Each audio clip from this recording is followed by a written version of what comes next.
আজ তুমি নিঃশব্দে কাঁদছ। কি ভাবছো সে খবর কেউ জানে না। তোমার নিঃশব্দে কান্নার কারণটাও আর কেউ না জানলেও রব তো জানেন, কারণ তিনি আলিমুল গায়েব, যিনি তার বান্দাবান্দির সব খবর রাখেন। মনের কথা রবের দুয়ারে শেষ দায় বলো, সমাধান পাবে।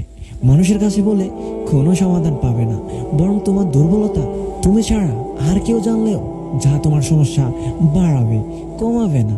কারণ বেতার মলম সবার ঘরে না থাকলেও লবণ সবার ঘরে থাকে, যা কষ্ট বাড়ানোর জন্য যথেষ্ট। তাই সুখ দুঃখ সব অবস্থায় আল্লাহকে বন্ধু মনে করো। এতে করে তোমার আর তোমার রবের সম্পর্ক গভীর হবে, যে সম্পর্কে নেই কোনো ধোঁকা, নেই কোনো চাতুরতা, আছে শুধু ভালোবাসা। তাই সবচেয়ে বেশি রবকে ভালোবাসুন। মনের কথা তাকেই বলুন, যে অবস্থায় থাকুন সোজা শেষ দায় লুটিয়ে পড়ুন। দেখবেন সব সমস্যা শেষ, সব সমস্যা গায়েব। আলহামদুলিল্লাহ।